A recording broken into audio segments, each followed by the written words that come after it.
Hello investors, आज हम लोग ज़ैफ्रेश का क्वार्टर वन का बिजनेस अपडेट समझेंगे। मतलब नंबर्स तो मस्त आए हैं एंड एसएमई कंपनी है, 6 6 महीने में रिजल्ट्स निकालती है, बट इन्होंने प्रोविजनल एक बिजनेस अपडेट दिया है। तो मैं एक्सपेक्ट नहीं कर रहा था ऐसा आएगा।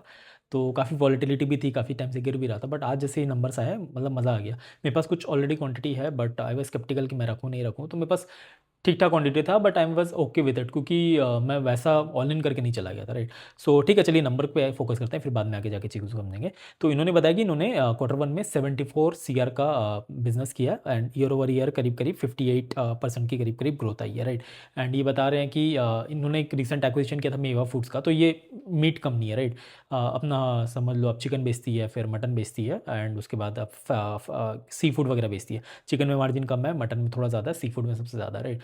एंड वैसे ही स्प्लिट है, 50% चिकन का रहता है मोस्टली, 25% मटन और सी फूड, उस रेंज में करीब करीब है, राइट। तो मेवा फूड जो एक्विजिशन था, coming back to the point, ये इसमें अपना पैकेज फूड वगैरह आता है, जैसे समोसा वगैरह आ गया, मोमो वगैरह आ गया, कुछ कबाब रोल्स वगैरह ये सब आ गया। तो ये लोग kind of fresh food brand बनना चाह रहे थे एंड मल्टी सीजन बनना चाह रहे थे, हर सीज़न में बिके। क्योंकि चिकन विकन का सीज़न क्या, एक चीज़ क्या होता है ना, कि कोई फेस्टिवल पीरियड आता है या कुछ ऐसा अनऑस्पिशियस वाला पीरियड आता है, पूजा पाठ वाला महीना जब आता है, तो बहुत सारे इंडियंस लोग खाते नहीं है, राइट। तो ये काइंड ऑफ समझ लो हेज भी होता है कि एक प्रेडिक्टिबिलिटी और सीजनैलिटी को काइंड ऑफ वो करने के लिए, राइट।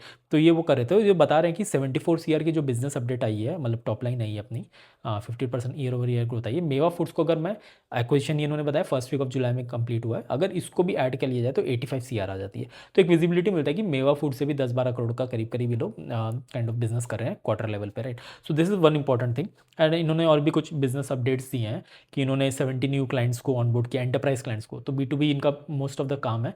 68% लास्ट ईयर पूरा, last quarter, last half B2B था, राइट। और ये बता रहे हैं कि 50-50 कर देंगे B2B B2C। तो 70 न्यू पार्टनर्स को इन्होंने ऑनबोर्ड किया है। फिर बाहर में भी एक्सपोर्ट करने के लिए ये लोग यूके, कनाडा और दुबई में भी काइंड ऑफ ये लोग अपना काम वगैरह शुरू कर दिए हैं। ओमनी चैनल ये लोग जाना चाह रहे हैं, तो ब्लिंकिट क्विक कॉमर्स वगैरह, अमेजॉन क्विक कॉमर्स वगैरह सब में ये लोग काइंड ऑफ घुस रहे हैं। एंड इन्होंने एक चीज़ और बताया था, जो B2C इनका प्लेटफॉर्म है ना, ये लोग वेबसाइट के थ्रू बेचते थे, उसमें थोड़ा ये लोग लास्ट ईयर बताए थे कि लास्ट क्वार्टर में बताए थे कि एडवर्टीजमेंट कॉस्ट हैवी रहता, तो उसमें थोड़ा सा इन्होंने स्ट्रक्चरली कॉल लेके कम किया था, जो भी है। बट और भी B2C में क्या होता है ना, कि इनके शॉप्स है, जैसे बहुत सारे लोकल शॉप्स होते हैं ना जहाँ मीट वगैरह मिलता है, उसको रीब्रांड करके अपना बेचना चाह रहे थे। तो इन्होंने पायलट किया था कुछ, आई थिंक 10 15 20 30 स्टोर से। एंड कौन कौन में मुझे याद है, इन्होंने बताया था कि 300 to 400 स्टोर्स पूरे ईयर के एंड में कर देंगे। बट इस बिजनेस अपडेट में ये बता रहे हैं कि इन्होंने 200 को ब्रांडेड स्टोर्स, जो रिटेल स्टोर्स है, उसको ऑनबोर्ड कर लिया है। एंड इनका टारगेट था 150 स्टोर्स FY 27 के एंड तक, and we are way beyond the target. So I am kind of sceptical. ये एक मुझे काइंड ऑफ खटका कि आप कौन कौन बता रहे हो 300 400 स्टोर कर लोगे पूरे साल का, एंड अभी बता रहे हो कि way ahead of the schedule है, 150 मैंने बताया था। बट ठीक है, नेवरदलेस अगर 300 400 भी उन्होंने पूरे साल का बताया, तो क्वार्टर वन ही हुआ, तो मेरे को लगता है कर लेंगे, right. So this I am kind of optimistic about, ये मुझे काफ़ी अच्छा लगा। बट हाँ, मेरा काम है कि अनबायस भी बताना, जो मुझे पहले इन्फॉर्मेशन मिला था और जो अभी मिल रहा है उसमें डिफरेंस है, वही मैं काइंड ऑफ आपके सामने ला रहा हूँ। तो इससे क्या होगा ना, एसेट लाइट। अब ये जो भी ब्रांड स्टोर होता है, ये अपने पैसे से लोग बना के नहीं करते हैं। ये लोग क्या करते हैं ना, लोकल शॉप को ही बोलेंगे आप रीब्रांड करो, मेरा ब्रांडिंग करो, आप उधर से अपना मीट बेचो, एंड क्लीन वगैरह मीट रहेगा, साफ दुकान रहेगा, तो फिर कस्टमर भी लेगा, उसके लिए कस्टमर 15-20% प्रीमियम भी देगा। I think in the last call they somewhere set कि 15-20% इनका प्रीमियम ही रहता है, मीट वगैरह जो भी है। तो वही है ना कि आजकल जैसे जैसे ज़माना चेंज हो रहा है, सबको ऑर्गेनाइज, सबको क्लीन, वो ब्लड वाला नहीं, मतलब अच्छा वाला हाइजेनिक मीट खाना, राइट। मैं तो वेजिटेरियन हूँ, so I might not be able to relate 100%, but I am trying to say कि ऐसे ट्रेंड चल रहा है। एंड 15-20% मेरे हिसाब से कस्टमर तो दे ही देगा। मैं तो प्रीमियमाइजेशन का काइंड ऑफ एक अच्छा इन्वेस्टर भी हूँ, उस काइंड ऑफ में इन्वेस्ट करना भी चाहता हूँ, राइट। तो this is one of the thing which they talked about. And मेवा फूड्स में भी इनका काइंड ऑफ मार्जिन अच्छा होगा, इन्होंने लास्ट टाइम बताया था। Coming to the margin point, they have said given a guidance of कि ये 600 CR रेवेन्यू कर देंगे। They are on the path of doing 600 CR revenue. Guidance में इन्होंने बताया, PPT में लिखा है, आप जाके देख लेना। 600 CR कर देंगे FY 28 तक। FY 26 में इन्होंने किया 220 CR, तो अभी करीब करीब बता रहे हैं आई थिंक 100% ग्रो कर लेंगे, 80-90% ग्रो कर लेंगे पर ईयर। तभी हो जाएगा ना, आप कैलकुलेट करके देख लो कि 600/220 कर दो तो कितना आएगा, फिर उसको डिवाइड कर दो 2 साल से, थोड़ा ऊपर नीचे कर लो, तो उस हिसाब से किगर आएगा, right. And this were the similar what you say guidance they gave in the con call also. मतलब सटली उन्होंने बताया था कि 60-70% से लोग ग्रो कर सकते हैं। एंड इबिट्टा मार्जिन भी बता रहे हैं इंप्रूव हो जाएगा, 18-20% हो जाएगा FY 28 तक। And if I am not wrong, last year इनका इबिट्टा मार्जिन 14% था, और बता रहे थे कि 20-25% बढ़ा देंगे। 14 × 1.25 कर दो, 25% की ग्रोथ, तो करीब करीब वही 17.5 के रेंज में ही आएगा। तो देखो धीरे धीरे चीज़ें पैन आउट करिए कि हाँ इबिट्टा भी इंक्रीज़ होगा इनका ना। इबिट्टा लास्ट ईयर है, लास्ट क्वार्टर, लास्ट 2-3 क्वार्टर से, मतलब हाफ ईयर से टॉप लाइन बढ़ा था बट पैट सेम आ जा रहा था। तो फॉर सम रीज़न ना मार्केट भी भाव नहीं दे रहा था, मतलब 60-70 करोड़ में भी आप पैट 7 करोड़ कर रहे हो, 100 करोड़ में भी 7 करोड़ का पैट कर रहे हो, 120-30 करोड़ में भी आप पैट 7 करोड़ का कर रहे हो, तो मार्केट को अच्छा नहीं लग रहा था। इसकी वजह से काफ़ी ये स्ट्रेस्ड वैल्यूएशन से ये बियर मार्केट में पूरा पिट गया था, राइट। तो ये काइंड ऑफ एक चीज़ें चल रही थी एंड मेरे पास कुछ माल रखा हुआ था, तो मैंने बोला कि चलो ठीक है, मतलब I am okay with holding it, क्योंकि मेरे को ये टॉप लाइन ग्रोथ दिख रही थी। तो टॉप लाइन ग्रोथ नहीं दिखती ना तो मैं इसको निकाल के पूरा फेंक देता, बट टॉप लाइन ग्रोथ दिख रही थी तो मैं सोचा कि थोड़ा सा इसको मौका दिया जाए। एंड वही है कि मतलब नंबर्स अच्छा आ गया तो I am kind of very happy, but you have to think about it कि ठीक है अब इसको आगे जाके देखना है कि मार्जिन मेंटेन हो रहा है कि नहीं। इन्होंने बिजनेस अपडेट दिया तो ये मुझे एक चीज़ अच्छा लगा कि हाँ आके इन्वेस्टर्स को बता रहे हो कि ऐसे नंबर्स आ रहे हैं।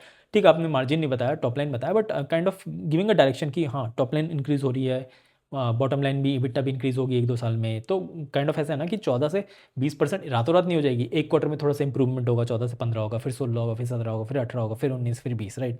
तो ये विजिबिलिटी कंपनियां के जब देती है ना तो मुझे मज़ा आ जाता है। तो यही आप देखोगे ना, कॉन्ट्रेरी सतकटता लाइफ का मैंने जो कल परसों वीडियो बनाया था, उसमें मैनेजमेंट आके बता रही कि हम लोग ये करें वो करें। अरे क्वांटिफाई कुछ करके बताओ, कुछ एक डायरेक्शन दो, मेरे को भी समझ आना चाहिए, मैं भी विजुलाइज करूँ नंबर्स कैसे आ रहे हैं, मार्केट भी विजुलाइज करे, मार्केट भी आपको रिवॉर्ड करे, राइट। आप as a spokes person, as a leadership अगर नहीं करोगे तो कैसी चीज़ें लगेंगी, राइट। तो वही है ज़ैफ्रेश के, मेरे को तो काफ़ी मज़ा आया अपडेट देख के। वही रिटेल शॉप का थोड़ा सा मेरे को ऊपर नीचे लग रहा था, but I was kind of sceptical, but ठीक है छोटा मोटा चीज़ चलेगा, ये छोटी कंपनी है तो थोड़ा मोटा आप लिवाई दे सकते हो, राइट। एक दो और इंपॉर्टेंट चीज़ है, इन्होंने रिसेंटली बहुत सारे फार्मर्स के संग 1700 फार्मर्स के संग ये लोग वर्क कर रहे हैं फॉर व्हाट डू से सी फूड वगैरह के लिए। तो सी फूड का ये लोग बैकवर्ड इंटीग्रेशन कर रहे हैं, अलग अलग FPOs में जा रहे हैं। FPOs इस फार्मर प्रोड्यूसर ऑर्गेनाइजेशन, तो अलग अलग लोग के साथ पार्टनर कर रहे हैं। तो उससे क्या होगा ना कि माल ज़्यादा आएगा और ज़्यादा माल को लोग B2B में भी निकालेंगे, कुछ B2C में निकालेंगे एंड वॉल्यूम का गेम हो जाएगा। तो इसी से टॉप लाइन की ग्रोथ की भी विजिबिलिटी दिख रही है। मेवा फूड्स भी आ रहा है जो कि हाई मार्जिन एसेटिव बिजनेस है। फिर B2C का ये लोग रिटेल आउटलेट के संग भी काइंड ऑफ पार्टनर कर रहे हैं। बट तो वही है ना कि आपको देखो एक विजिबिलिटी मिल गई कि मेवा फूड से अपना मार्जिन बढ़ने वाला है, B2C से मार्जिन बढ़ने वाला है, मल्टीपल स्टोर्स आ रहे हैं, B2B का ये लोग काइंड ऑफ बैकवर्ड इंटीग्रेशन भी कर रहे हैं और B2B थ्रू ये लोग बेच देंगे सी फूड वगैरह, तो वॉल्यूम भी आ जाएगी। तो टॉप लाइन ग्रोथ का एक विजिबिलिटी मिल गया, मार्जिन का एक्सपेंशन का लोग चीज़ बता रहे हैं, राइट। तो things are moving kind of in the right direction which every investor would want to see about in the company, right. तो मुझे तो काफ़ी अच्छा लग रहा है, बट हाँ नेवरदलेस जितना भी डिस्कशन चल रही है इसको लेके एज अ रिकमेंडेशन नहीं लेना है, आपको जाके पढ़ना है कि कंपनी कैसे कर रही है, कंपनी का बिजनेस क्या है, क्या रिस्क है, क्या अच्छा है, इसका कोई पीयर है कि नहीं, नंबर्स अच्छे आ रहे हैं कि नहीं, ट्रैकिंग में क्या चीज़ें ऊपर नीचे हो जा रही है, मैनेजमेंट क्या बता रहा है। तो ये सब आप देखोगे ना, बिजनेस पढ़ोगे, बिजनेस की स्टडी की तरह, लर्निंग की तरह लोगे, तब आप मार्केट में जनरेट कर सकते हो अल्फा। आप कॉपी पेस्ट करके नहीं कर सकते हो, राइट। तो don't take it as a recommendation, think about it, think about the company, read about the company, read multiple companies and उससे आप स्पॉट करोगे आपको क्या बेटर लग रहा है, आपके रिस्क प्रोफाइल को, आपके स्टाइल को क्या सूट कर रहा है, राइट। मुझे प्रीमियमाइजेशन, कंजम्पशन, ये सब कंपनीज काफ़ी मज़ा आती है। खाने पीने की कंपनीज, जैसे ये भी खाने पीने का कंपनी है, राइट। होएक फूड जैसे मैं उसमें अच्छा बेट लिया था, राइट। तो फ्रेश आ रहा है फूड्स, ये सब सारी कंपनीज मुझे काफ़ी मज़ा आती है, राइट, पढ़ने में। बाकी कंपनीज भी लेता हूँ बट ये सब कंपनीज मैं 1-2 बार 3-4 बार पैसे बना चुका तो मेरे को मज़ा आता है कि, और इसमें काइंड ऑफ चीज़ें भी अच्छी चल जाती है, मेरा तुक्का भी अच्छा बढ़ जाता है। तुक्का नहीं बोलो, मतलब kind of risk reward ratio मेरे लिए काफ़ी अच्छा हो जाता है, right. So think about in those manner, don't take anything as a recommendation which I am saying. Company को जाके पढ़ो, बिजनेस समझो, फिर अपना कॉल लो। मेरा काम है आपको स्किल्स समझाना, माइंडसेट देना कि मैं कैसे सोच रहा हूँ मार्केट में, right. So think about it and export भी लोग कर रहे हैं तो उससे भी मार्जिन बढ़ेगी। तो देखो सारे मतलब चीज़ें अच्छी चल रही है। जो 6 महीना पहले ख़राब लग रही थी, मार्जिन गिर गया, ठीक है मार्जिन गिर गया, लेकिन अब गो फॉरवर्ड बेसिस में मैनेजमेंट आगे बता रही है ना ये सब चीज़ें चल रही है। अब इसके बाद जब H1 का जब नंबर्स आएगा तो उसके बाद हम लोग को समझ आ जाएगा कि चीज़ें कैसे चल रही है, राइट। तो वही अपने को देखना है, right. On that note let's keep it till here and I will see in the next video.